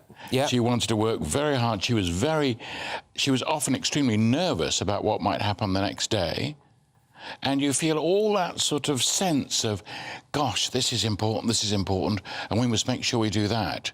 And she would often her messages at 1 or 2 in the morning would be, but I don't quite understand that. If we do this, what about that? So she'd be continuously interrogating her own government. And so sometimes people would sort of say to her, but you're the government. She'd say, no, they're doing this. I've got to keep an eye on them. Yeah. Meaning the government. We reached out to the Home Office for a comment on everything I've just said there. They said it's unfair to say that we're kicking the can down the road. This is what they said to us, that they are obviously doing everything that they can to reduce net migration and all of this. And Charlotte, you know, you see things, our hands are tied is a phrase that comes out, like, our hands are tied. And then you see what France is doing at the moment. France has managed, part of the ETHR, to introduce stricter migration laws, and their hands don't seem to be tied on that. And then today it's emerged that we have had asylum seekers, I would argue fake asylum seekers, trying to leave Britain to go home for the holidays, who have been stopped. And I just wonder, well, our hands aren't that tied, they'll wave them off. No, Rishi Sunak's hands are tied by wanting to win the election next year and wanting to win votes on the right and in the middle. And I guess the French aren't too worried about what people think compared to Rishi Sunak. Rishi Sunak, all he worries about is what people think. But as John said, he wasn't very strategic in his thinking. You know, he should have been more nervous about the grilling he was going to get the next day. And he did look like he was actually nervous, but he looked like he wasn't expecting to be asked, have you thought this through? Have you sat down and planned this? All he thinks about is what will people think, will they vote me in if I create this policy out of thin air? He's behaving like a non-politician. That's what's strange, is if he goes to work, he does his work as efficiently as he can, he's responsible for certain things, and the end of the day comes, that's it. Where's the accountability? You know, it's like they're not even embarrassed about telling lies or half-truths anymore. There is no accountability, and so many people have said to me, I've always been more right than left, but they've said, there's no cell in my body that can allow me to vote right this time. because, you know, if they've made this mess in so many areas in 13, 14 years, are they ever going to fix it? I think we're in an interesting situation as a country where, anecdotally speaking here, I think a lot of people don't really want to vote Labour, but they feel as though they can't vote Conservative because they've been let down. And there are obviously a lot of people out there who are desperate to vote for the Labour Party. I'm not trying to make that statement, but yeah, and they kind of feel quite politically homeless. And I just wonder if it's because of stuff like this. When you get to a situation, John, where every time a politician, I know people at home will be laughing at this, but every time a politician opens their mouth and you just assume that they're going to row back on that within days, then it's pointless, isn't it, really? It is. And obviously, the trick, if you can do it, is to be ahead. Constantly ahead of the curve, constantly. I mean, like the NHS, you can't let waiting lists just go up to 8 million. You've got to sort of say, right, we must have some emergency system which we're going to think about and agree on, and we're then going to present it to the public. But you don't, there's no sense of that, is there? No, there's no sense of urgency. There's no sense of, but at least if we could get to grips with something like that, whether it's immigration or whatever it is, and then hit it with a proper plan, and then go to the election. And stick to it. That's it. And stick to it. Be bold, be brave. Because I tell you who does feel a sense of urgency, people who've got housing crisis, people who are worse off per capita, people who feel as though their culture is being degraded or diluted is probably a better way of putting it. All of those people feel a genuine sense of urgency. I think it would be nice if those in power, and by the way, I'm referring to people on both sides of the chamber here, maybe reflected that sense of urgency. Just want to emphasise again, we did reach out to the Home Office for comment on this. They did say it is unfair to say they are kicking the can down the road. But coming up, we will get you tomorrow's news first with our front pages, because we've got some of Fleet Street's finest right here, haven't we? But before that, is a scholarship for working-class white boys racist? Or actually, is it far too late that this thing is being done? Should this have been done quite a long time ago? We'll have a meaty discussion on that with two top guests. But before all of that, we have three amazing prizes that are guaranteed to be won by one lucky viewer in our Great British Giveaway. 10 grand in cash, tech and vouchers. If you haven't entered yet, why not? It's so easy. Here's how. This is your chance to win 3 amazing prizes that will get your new year off to a great start. First, there's a terrific £10,000 in cash to be won. Imagine what you can do with that. We'll also give you a tech update with the very latest iPhone 15 Pro Max. Plus £500 worth of shopping vouchers to spend in your favourite store. The retail therapy could be on us. For another chance to win the iPhone, the vouchers and £10,000 cash, text GBWIN to 84902. Text costs £2 plus 1 standard network rate message. Or post your name and number to GB01, PO Box 8690, Derby DE1 9TT. UK only. Entrance must be 18 or over. Lines close at 5 p.m. on Friday the 5th of January. Full terms and privacy notice at gbnews.com/win. Good luck.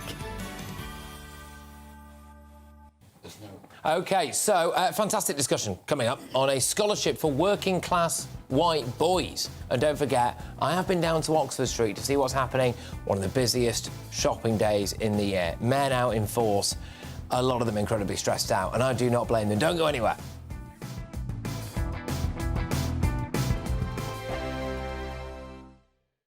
Join us every night on GB News at 11 p.m. for Headliners, which is 3 top comedians going through the next day's news stories, which is exactly what you need, because when the establishment has gone crazy, you need some craziness to make sense of it.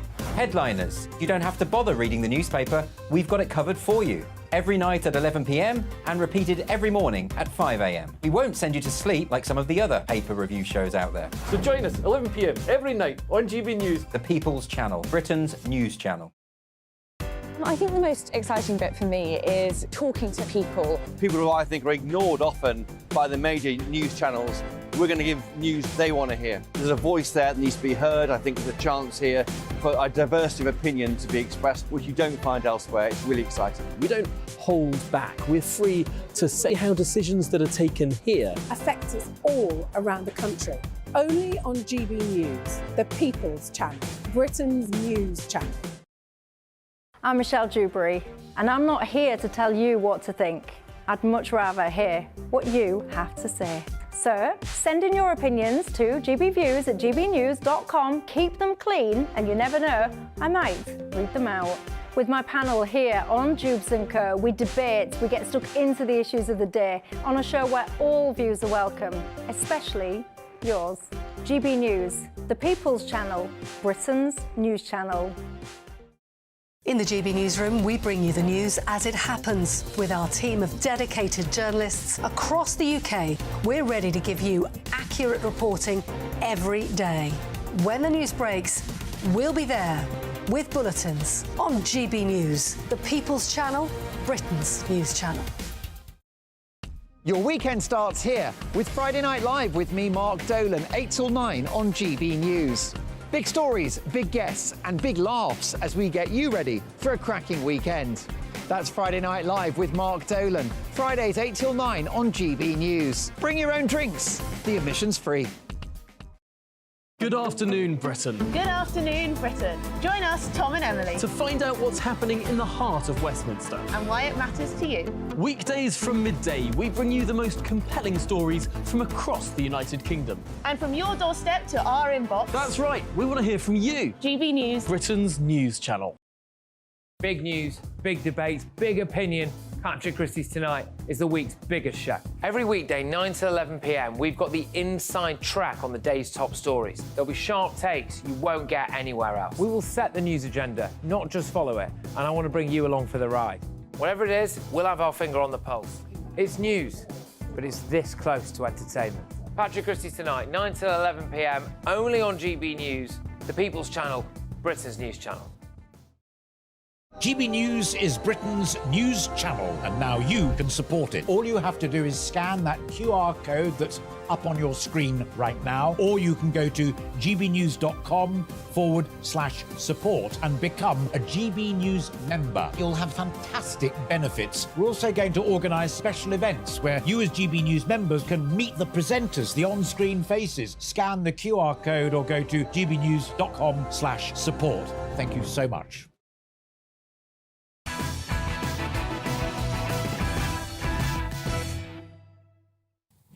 Bit of good news now. So we've heard countless diversity schemes for ethnic minorities. We've had black-only apprenticeships, job applications at the BBC or the NHS that include the words only apply if black or Asian or an ethnic minority. Well, now there is an opportunity specifically for white working-class men. They're only just men as well, really, because they'll be kind of university age. And it's at the University of Bradford, which is offering a scholarship for that demographic. That demographic, by the way, which is the worst performing in schools and has been now for a little while, the working-class white boys. Well, I welcome the scheme, obviously. Remember, those working-class white boys have been let down for decades. A government report found that in 2021. So I think it's about time that this large part of society was given a bit of help, especially as other aspects of society are given help as well. To discuss this now, I am joined by Lisa Jubilee, who's a broadcaster and communications advisor, and Alison Malak, who's Director of Equality and Diversity UK. Look, both of you, thank you very much. Lisa, I will start with you on this. Do you think this is a good thing and we need more of it? Oh, I think it's a fantastically good thing, and I totally agree with you that it should have happened a long, long time ago. If you think this is quite a big swathe of British society, certainly amongst youngsters, and you think that only 1.7% of those people are represented currently at the University of Bradford, and even that is compared to 14.9% in the total population in the UK, clearly the figures are catastrophic. So what we're seeing now is an attempt to actually rectify that situation. Now, I think much more should be done, because this just amounts to 4 young men getting £400 per month to support their studies, and it's come from a foundation within the university. So it's not as though the government's gone mad about this. All right. Now, Alison, I'm really, really intrigued to see what you have to say here, because you're Director of Equality and Diversity UK. So, I mean, you are plugged right into this kind of stuff. So what is your take initially on what the University of Bradford here have done? I think they're addressing the underrepresentation. I think it's really important, and I go along with everything that you say, that, you know, they have got the figures, they've got the statistics, and they recognise that they're underrepresented. But again, the Equality Act says that they can take positive action where underrepresentation occurs. So if you've actually got a legitimate reason for doing this, then that's okay as well. And they're doing it for other groups. So this isn't that they're just doing it for this one group, they're actually doing it for groups who are ethnically diverse as well. And, you know, there's that intersectionality there. So it's really important that they recognise that because they're on school meals and all of those kinds of things, women are coming in, girls are coming in, but the males are not. And therefore, what they're saying is we want more of those males to reach their full potential. And in reaching their full potential, we need to support them. And given that £400 bursary is really, really acceptable. Yeah, and Lisa, you know, for a while, we speak about, you know, appointments where only ethnic minorities can apply for it, or actually the case of a couple of really quite posh schools where a wealthy individual wanted to give a £1 million grant specifically for working-class white boys or underprivileged white boys, and that was knocked back. Clearly, they didn't feel as though maybe that would be appropriate. But Lisa, I suppose instead of us saying that the other stuff should be banned, right? Just do more of it. Just do more of this and include working-class white boys in it. I mean, what's really interesting is that this money comes from something called the Keith Howard Foundation. Keith Howard was a philanthropist from the north of England who decided to give all this money into very many good causes. So this is only a very, very small part of the money that he's given away as a benefactor. He's given money to schools. He's given money in particular to do grammar schools, which I totally agree is a great idea. The abolition of grammar schools was one of the greatest disservices for children from poorer backgrounds, both boys and girls, in terms of equalising their educational opportunities, or educational advancement, I should say. But not enough money is put into this. This is only 4 places at Bradford University. That's compared to many more that are given to other groups at the same university. Now, Alison, in your capacity as Director of Equality and Diversity UK, do you think you're going to see a swing towards underprivileged white people, not just boys necessarily, or is there massively, massively, massively more of a focus on ethnic minorities, do you think?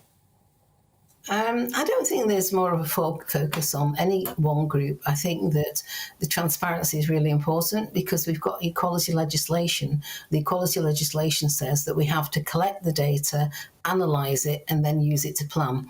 And there's got to be a legitimate reason for doing this.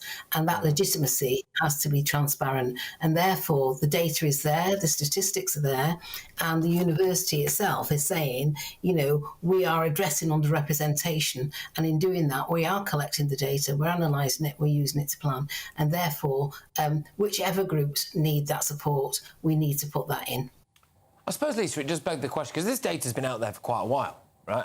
I wonder whether or not people have been too afraid to act on this kind of thing, whether it's universities, whether it's schools, whether it's whatever else, because they didn't necessarily want to be seen to be overtly favouring white people, right? Because, you know, that can open up a whole can of worms, can't it? And you can get called horrible names, Lisa. For sure, and I think people are naturally wary of that. We've seen other instances, particularly in crime, where terrible things have happened because people have not been willing to touch what they regard as sensitive subjects. But I guess the real problem here is that this isn't just about young white guys or ethnic minorities or girls or different segments of the community. What this is about is people who come from poorer, more impoverished backgrounds who need some help to get a leg up. Now, youth clubs have been disbanded, youth groups have been disbanded, sports groups have been disbanded. Historically, all those things gave young white men some traction in the community, some sense of pride. It's not just these awards that are important, it's actually support for them that goes on very profoundly in the community. Alison, I'll give the final word to you on this. This is for students at the University of Bradford, you know, really good start, and obviously there's a load of other schemes out there as well. Again, I want to emphasise, you know, not calling to cancel other stuff, let's just do more of this, OK? Do you hope that other universities, maybe schools as well, maybe workplaces as well, open up similar schemes like this, where they do give a bit of a leg up to, you know, kind of working class white boys? Yeah, I think that we really need to use the legislation out there, because we have got that positive action. And positive action says that where we see underrepresentation, that we can put these things in place, but it's got to be legitimate, it's got to be proportionality within it, and all of those things. And I think it's really important that we look within our organisations to see what that data tells us, and then work on that data, build it into an action plan. It isn't the case of sort of, grabbing it from the sky, if you like. It's actually saying, let's look at the data, let's analyse it, let's use it to plan, and let's do it collectively, collaboratively, co-productively, and that's really important. All right, Lisa, go on. Well, I mean, this didn't happen, though, Alison, because of the data. I mean, one of the problems with the Equalities Act is that sometimes the data is ignored and has been ignored. This has happened because a foundation set up by a private individual has decided this is the right thing to do. And I hope that continues, because it is the right thing to do. We just need more of it. OK, look, both of you, thank you very much. I've thoroughly enjoyed it. I would love to have you both back on. We're a bit pressed for time because we've got to get to the front pages, but thank you. That's Lisa Jubilee there, who is Broadcast and Communications Advisor, and Alison Malak there, who's the Director of Equality and Diversity UK. Right, OK, so still to come, I entered hell. Yes, I did. How are you getting on? Living hell. Right. I need a glass of champagne. OK, all right, look, talk me through what's happened so far. I've come out shopping, I ended up just buying myself some stuff. I've had no presents yet. Yeah, I went out and I spoke to blokes who had left their Christmas shopping to the last minute and were pounding the pavements on Oxford Street, the busiest shopping street in the UK, just 2 days before Christmas. But next, we will get tomorrow's front pages today. You will get them first here, and there are some corkers on the front of the national newspapers. So, no reason to go to bed. Join us every night on GB News at 11 p.m. for Headliners, which is 3 top comedians going through the next day's news stories, which is exactly what you need, because when the establishment has gone crazy, you need some craziness to make sense of it. Headliners. You don't have to bother reading the newspaper. We've got it covered for you. Every night at 11 p.m. and repeated every morning at 5 a.m. We won't send you to sleep like some of the other paper review shows out there. So join us 11 p.m. every night on GB News. The People's Channel, Britain's news channel. Tired of the usual focus-tested, pre-prepared Westminster runaround? Well, so am I. So you want higher taxes? Is your department to blame for this? Are you rethinking this policy? Every Sunday at 9:30, I'll be sitting down with those in power to get the truth about the issues affecting you. Let's be honest, we've known about the cost pressures of this project for years, not months. That's the Camilla Tominey Show, a politics show with personality. On GB News, the People's Channel, Britain's news channel. I think the most exciting bit for me is talking to people. People who I think are ignored often by the major news channels. We're going to give news they want to hear. There's a voice there that needs to be heard. I think there's a chance here for a diversity of opinion to be expressed, which you don't find elsewhere. It's really exciting. We don't hold back. We're free to say how decisions that are taken here affect us all around the country. Only on GB News, the People's Channel, Britain's news channel.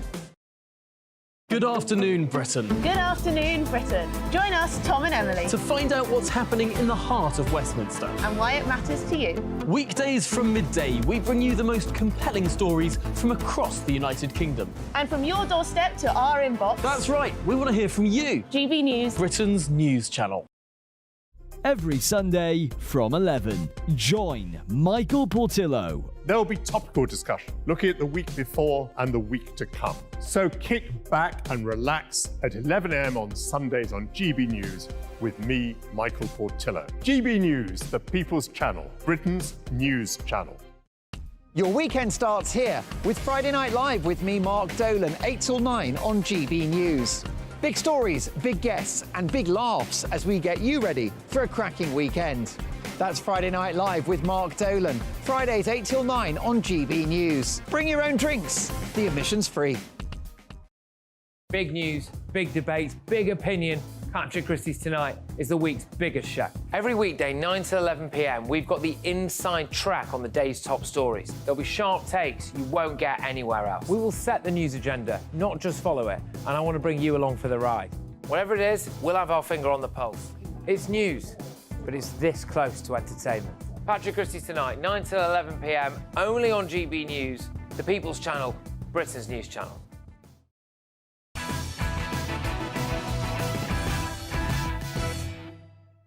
Well, tomorrow's news tonight now in the liveliest pay-per-view you will get anywhere on the telly. The very first front pages have just been delivered for my press pack. I'm going to give you 3 of them now and the rest of them in a second because these are very strong. The Daily Mail, Charles to knight Archbishop Welby. So the Archbishop of Canterbury, you know, the one who's been piping up about refugees, who's been doing all of this stuff, well, he's going to get knighted, apparently. We're definitely going to talk about that. There's also this one here, Boris Johnson, in the Mail tomorrow. Do aliens exist? Here's what I know as a former PM. I think that newspaper front page might sell a few copies. Now we go to the Times. Criminals snared by new face recognition cameras. Ministers are pushing for live facial recognition cameras to be used routinely in town centres. There have been issues when it comes to facial recognition cameras, not least during a trial in Milton Keynes where someone was accidentally identified as an Albanian murderer. But Daily Express now. Esther's thanks. You've given me strength when I needed it most. The Daily Express is really going after Esther Ranson's bid to have a discussion in Parliament on, what would you call it, legalised dying, I suppose, assisted dying, isn't it, really, when it comes to the whole Dignitas stuff. Look, let's focus in on the Mail for now. Charlotte, I'll start with you. Do you think Justin Welby, the Archbishop of Woke, should be knighted? He is pretty woke. One thing he should be knighted about is he famously corrected Meghan and Harry when they pretended they had a fake wedding in the garden. So I wonder whether Charles is knighting him on that basis alone, because he actually was one of the very first to pull them up on their ginormous fibs. But, Charles is very fond of Welby. I think he should be knighted. Why not? What do you think, John? Well, the trouble is, I just think of the number of people I know who are knighted, and frankly, a lot of them are appalling people in one way or another. You don't think, don't be around the bush. How marvellous. Who's So, I mean, the worst if you then person? say to me, look, is this guy worth it, in terms of the Archbishop of Canterbury, of course he should be knighted. It's not that big a deal. He obviously gets on very well with Charles. They had that joke in the film, didn't they, where the Archbishop made a mistake and didn't know what the next phrase was. Yeah. And Charles said to him, we should know by now or something. I mean... So they obviously do have a very strong personal relationship. This guy was happy to close churches during lockdown. Yeah. He's essentially really openly come out against... Well, he's come out, I would argue, pro-open borders. He's come out against the Rwanda side of things as well. He's been wading in on things like that. I just don't know if that guy should be knighted. I always, through my life, thought that our monarch and our religious leaders were supposed to be apolitical and were supposed to deal with matters of the heart and spirit and so on. And to me, they're getting increasingly political. But what I can tell you about this Archbishop, they dismissed the Dean of Peterborough Cathedral 1 year before he was due to retire over a technicality. And they treated him like no employee should ever be treated. And I said, you have a case here for wrongful dismissal. And he said, but the problem is, Mike, if you're in the church, that's like going against God. And so the church often treat their own people awfully because of this. So he's no one to have a good moral position, in my opinion. Right. And I just think they should be apolitical. It's not their place. Maybe once he's knighted, he'll row back on that a little bit, especially because Charles is trying very hard to be apolitical, because he's got his history, obviously, as the Prince of Wales of being political in the past, a little bit too much. So maybe this will be the moment he kind of shuts up. I think there's another thing too. I mean, I don't know that much about Justin Welby, but you do know that he has been depressed. He said he's been depressed and taken time off. And I suspect that Charles, who knows him, thinks, the King thinks, look, he really does need his confidence boosted as much as we can, because he's a good man and what he does. Now, I suspect that's the arguing. That's the real point. That just, keep him going. People. They're both real people with real emotions, Charles and Welby. It's classed as his personal service to the Crown. So obviously he was involved in the coronation, married Harry. I can't remember if he married William now, actually, but maybe not, anyway. But yes, no, could have done. So he could have done, hey, why not? But clearly there has been a personal relationship between the Crown and the Archbishop of Canterbury, whether it comes to that transcending into the political realm, you know, I don't know. But can I just ask a quick question? Have you done all your Christmas shopping, John? Well, no, I think my wife's done most of it. Right. I'd like to say that I was right at the forefront of this operation, but you can't. My wife's too good at this. You can't sort of... But your wife's a full-time teacher. She actually used to be my teacher, weirdly. Well, So why is your wife she's doing the shopping? She's got a job. You've got a job. Hang on a minute. John Sargent's wife was your teacher? Yeah. Right. Strange twist of fate. Yeah. It is odd. It is odd. I hope she was... What was she like? Did she give you a good report? She was really good, yeah. She always gave me straight A's because I was a straight A student. Oh, well done. OK, right, now, I haven't got time to ask you yet because we'll come back to it after this. Because, speaking of shopping, all right, many people like to be ahead of the game when it comes to Christmas, to get all their presents sorted well in advance, to enjoy the time leading up to the big day. Others prefer the rush of the last-minute panic buying. So I headed down to Oxford Street earlier on. It's the busiest shopping street in the country on one of the busiest shopping days of the year to find out how people were getting on. Here on Oxford Street in London, 2 days before Christmas.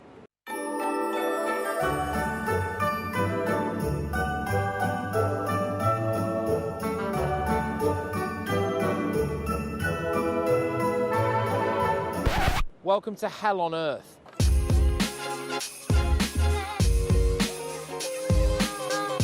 It's just horrendous.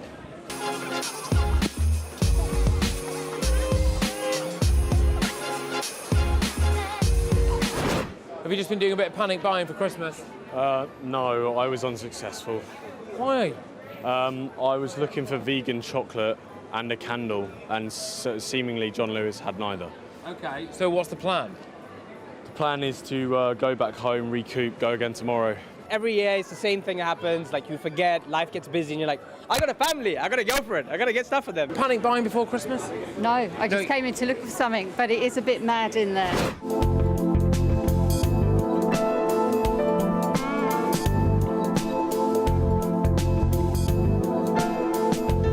Sir, was someone on the naughty list this year? Sorry? Was someone on the naughty list this year? Why did you leave it so late? It's not late. It's not late?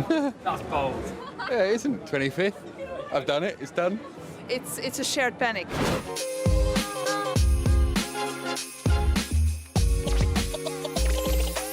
No. The panic is not over. It's just begun. Just starting. I have not bought actual anything. people who we need to buy things for have nothing yet. Hang on a minute. You've just bought each other presents, right? Yeah, and you've not bought... I got my niece something, so I'm a step there. Rattle off the list of people you still need to buy for. My dad, my brother, my other two brothers, my sister. That's it. So That's far. it? So far. OK. Yeah. Oh, how many have you got? My niece, my other niece, my nephew, my mom, my dad, my brother. I only have to buy for my wife because she does everything else, so she's the most important person. As long as she sorts everyone else out, I'm all right. Is she here? She's on her way round the corner now, but you can't tell her that I haven't bought for her yet because she'll go mental. What's your message for everyone who's in a rush today? Good luck and Merry Christmas. You seem very relaxed. Yeah, I'm just hanging out.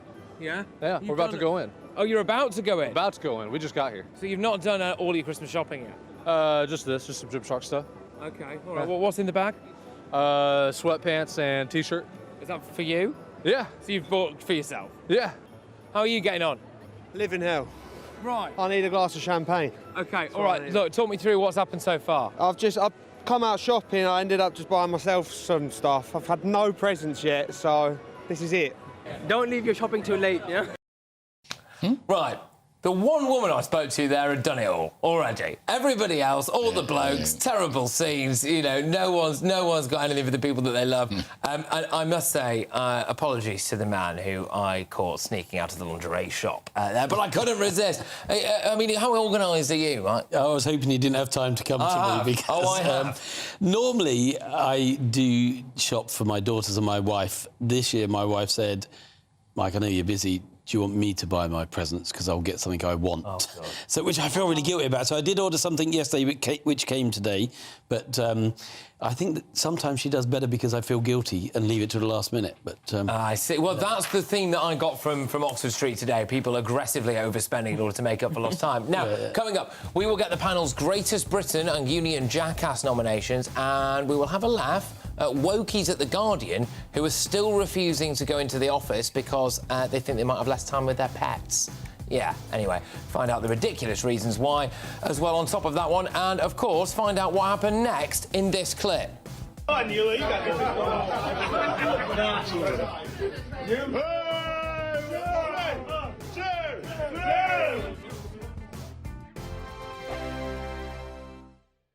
Good afternoon, Britain. Good afternoon, Britain. Join us, Tom and Emily, To find out what's happening in the heart of Westminster. and why it matters to you. Weekdays from midday, we bring you the most compelling stories from across the United Kingdom. And from your doorstep to our inbox. That's right, we want to hear from you. GB News, Britain's news channel. Have a great Saturday night with me, Leo Curse, on this Saturday Night Showdown.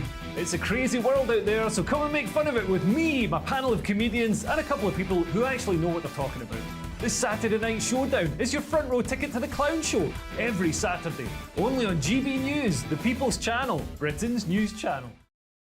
GB News, unlike other broadcasters, isn't obsessed with the London-Westminster bubble. We think there's a nation beyond the M25, and that's why we talk about the issues that matter across the land. Join me on State of the Nation, 8 to 9 o'clock, Monday to Thursday, on GB News. Daisy's listening, and you should too. Your weekend starts here with Friday Night Live with me, Mark Dolan, 8 till 9 on GB News. Big stories, big guests, and big laughs as we get you ready for a cracking weekend. That's Friday Night Live with Mark Dolan, Fridays 8 till 9 on GB News. Bring your own drinks, the admission's free. In the GB Newsroom, we bring you the news as it happens. With our team of dedicated journalists across the UK, we're ready to give you accurate reporting every day. When the news breaks, we'll be there with bulletins on GB News, the People's Channel, Britain's news channel. Wake up to the headlines with Headliners every morning at 5 a.m. We treat you to the day's biggest stories before anyone else, 7 days a week. You can catch up on everything you need to know before you've even had your kippers.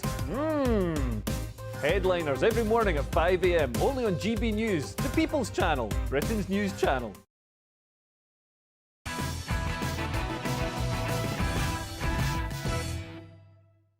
Some more front pages for you now. We are going to go in with The Sun. Alex, my only friend was Harry Potter. This is the missing lad exclusive in The Sun. Alex Batty will return to that. I'm going to tell you what's in the eye. UK's worst rail firms cancel 200 trains a day, but bosses still take a bonus. It's Avanti, it's cross-country, and it's Northern as well. Let's go to The Guardian. Labour may curtail Green plan to avert Tory attacks. Labour is considering scaling back ambitious plans to borrow £28 billion a year to invest in green jobs and industry. So they're potentially in retreat there. I'm just going to focus for now on the front of The Sun. This missing Alex Batty. And John, you raised an interesting question when we were off air then. What stands out for you? Well, what's extraordinary is we think we've got it's all been resolved, but you think actually the questions are now only starting. Why was the mother not the legal guardian? What has happened to the father? What has happened to the people in Manchester who should have been looking after this kid, the educational authorities? What were the police doing? Was this an active inquiry? Can someone just wander off and live in France? And that seemed to... Nothing will then happen until they walk down the road. We don't know anything about his ability to speak French, for example. Why aren't we told, can you speak French? How did you get on? What did you say? No, for some reason, these sort of basic, simple questions, we're not being told. And having him interviewed by The Sun, we can't even then sort of shout at the screen, why don't you ask him that? No, well, they're going to serialise this, aren't they? I mean, he said he only had one kid his own age that he ever really spoke to, and he just was reading Harry Potter books non-stop 20 times. He read it. I'm just going to whiz on to a story about The Guardian. So this will be on the inside of The Telegraph tomorrow. The oat milk drinking, tofu eating journalists at The Guardian are refusing to go to the office because, get this, they can't spend as long as they would like with their pets. A staff survey listed the pathetic excuses, which also included that commuting would affect their carbon footprint. Charlotte, your views on this? OK, well, first of all, I'm going back after my maternity leave early in the new year because I've got 3 children who I'm desperate to escape. So there is some benefit to actually going in the office. Yeah. Actually, once you get to the children's stage, I mean, cats are OK. I can see why you might want to stay at home with your cat, but they've got to get into the office, of course, and do their bloody job. Yeah, I mean, WFH was Wokey's feeding hamsters now, isn't it? Yeah, I mean, look, it's a dog. If you have to be away for a few hours, give it a heated kennel in the garden or something, you know. But the point is, when these people go for jobs and they want the job and they present themselves, do they say, I'll come into work every day as long as my dog's not unhappy? How do people survive before? You know, we don't give them a job because of their dog or not, do we? No.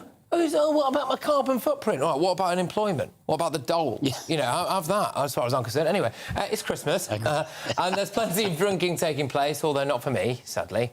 The fun stopped. It can all get a bit silly this time of year. I don't know how your office Christmas party was, but here is someone else's.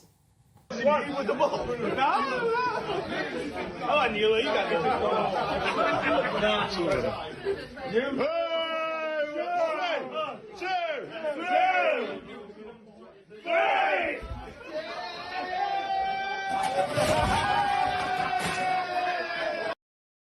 That's a good reason to go back to work. It is a reason to go back to work. You don't get that at The Guardian. No, you go. No, absolutely. Well, look, we've got time to squeeze in today's Greatest Britain and Union Jackass.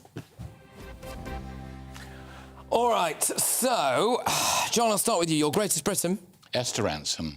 I know for obvious reasons, but I have met her, I've worked with her quite a bit, and she's a remarkable woman, and everything that she's done the last few days, I think people will realise what an exceptional person she is, and how brave. And it's actually almost like we planned it, which, as anyone who ever watches this show will know we didn't. On the Daily Express, Esther's thanks. You've given me strength when I needed it most. That's on the front of the Daily Express tomorrow. A deeply moved Esther Ranson responded to an outpouring of love from Daily Express readers, saying it gives her strength. So the Express really is going in for Esther, trying to get a bit of progress when it comes to assisted dying. Charlotte, your Greatest Britain? I've gone for Nigella because it's not Christmas without Nigella, and more importantly, her innuendos, which are just on point this year. She's sort of stuffing her sausage rolls and she's bashing her nuts. Yeah. She's my Christmas hero. Yeah, she is. I mean, you know, I'd rather watch that than Greg Wallace. Put it that way, I think. Who's your Greatest Britain? Well, Greg's a mate, so he's a great guy. No, sorry. But my Greatest Britain, I think, of recent years is Nigel Farage. You know, the most known politician who's never been an MP, but he relates to people at every level, and he's more in touch with the British public.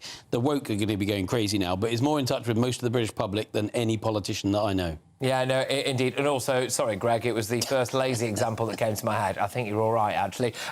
Right, now, I am going to go for Nigella Lawson for today's Greatest Britain. People might think it's weird, but we did Esther Ranson earlier in the week, and I've done Nigel so many times and blew in the face. So there we go, Nigella. Now, who's your Union Jackass, John? Baroness Michelle Mone. OK.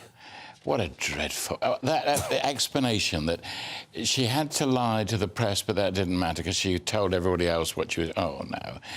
Awful.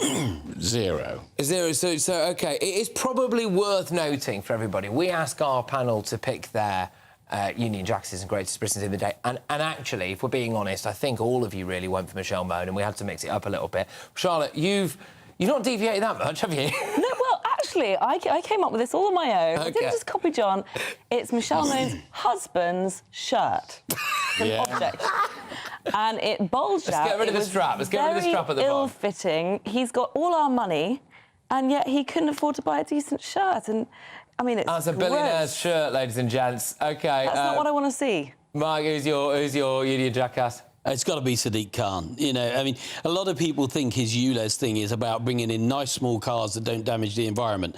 Not many people know that a 6-litre Bentley complies with ULEZ and a 3-litre diesel Land Rover complies with ULEZ. It's about hurting the people at £12.50 a day who can't afford to come into work. So can I just say, really, really great stuff there in terms of those choices. It's the Fat Man shirt. Well, again. It's the Fat Man shirt. Double win. Douglas Barrowman's shirt, again, for very similar reasons that we had already done the other two this week. So there we go. So thank you very much. Not that it wasn't a great suggestion, of course. Right, I'm digging myself a hole here. Now, thank you very, very much. And I think it's probably the last time I see you three wonderful people before Christmas. So I wish you all a very, very happy Christmas and a good New Year to all of your family. And thank you very much, everybody who's been watching and tuning in. Now, I will see you on Christmas Eve and Christmas Day for Christmas breakfast with my fantastic fiancée, Emily Carver, from 6 a.m. Mwah! A brighter outlook with Box Solar, sponsors of weather on GB News.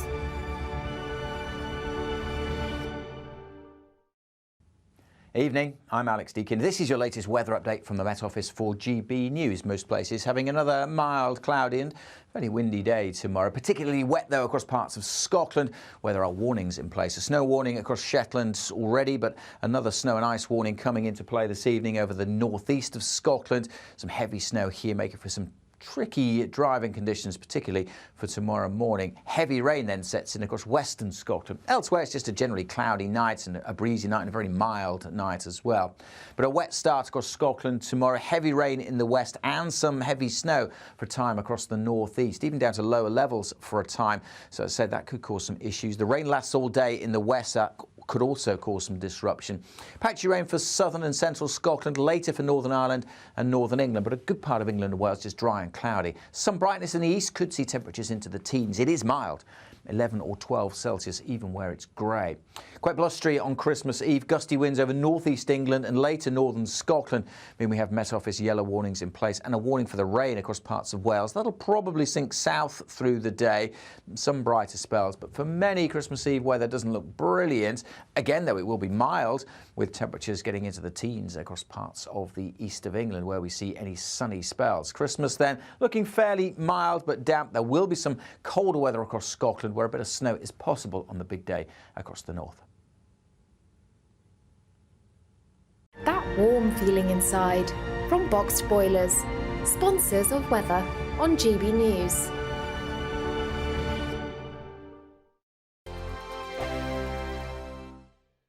GB News is Britain's news channel, and now you can support it. All you have to do is scan that QR code that's up on your screen right now, or you can go to gbnews.com/support and become a GB News member. You'll have fantastic benefits. We're also going to organise special events where you as GB News members can meet the presenters, the on-screen faces. Scan the QR code or go to gbnews.com/support. Thank you so much.